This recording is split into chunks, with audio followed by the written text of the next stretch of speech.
Doctors Pamela Mason and Brad Sutton are here with me now talking about the MACRA Town Hall. So if you could give me an overview, please. So this coming Friday at 10:30, we are going to be having what we're calling the MACRA Town Hall.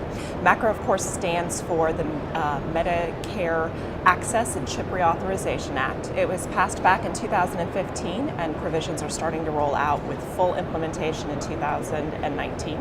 And so we want to give the electrophysiology community an opportunity to get more information about this important law and what it's going to mean for them.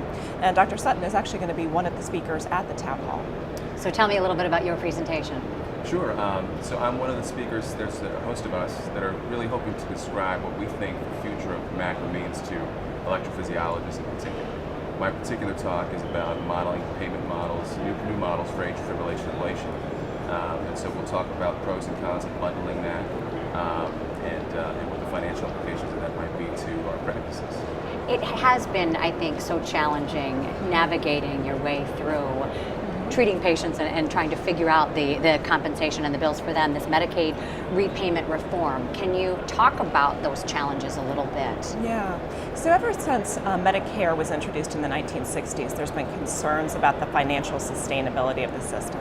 And so in the 1990s, Congress enacted what they called the SGR, so the Sustainable Growth Rate. And the idea was to try to match expenditures and growth, and it was supposed to trigger automatic payment reductions if the expenditures went over growth, which they almost always did. Now, fortunately for the medical community, Congress usually enacted alternatives to those payment cuts, but it created a great deal of uncertainty within the system, and that was part of the motivation for the passage of MACRA, was to try to do away with this SGR and standardize how physicians are paid. But there are issues and concerns with MACRA, and this is going to continue to be an issue in the future.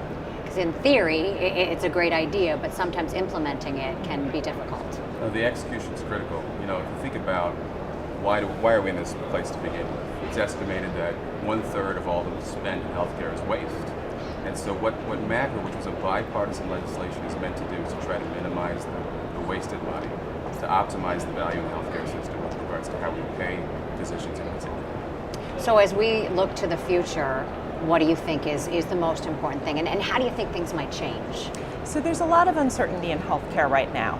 It's important for physicians to recognize that the Affordable Care Act, which obviously legislation has been introduced to replace that, MACRA is not the Affordable Care Act. It is a separate law that has to do with reimbursement. And it's important for all of us to recognize that law is still in place and is planned to go forward.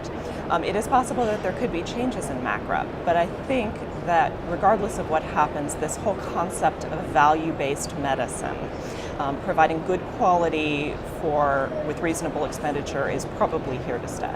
Would the MACRA changes be independent of any legislation regarding the Affordable Care Act? Yes. Okay, so at least you know for the foreseeable future that we just need to figure out the program as it is and make it work. All right, doctors, thank you so much. Thank you.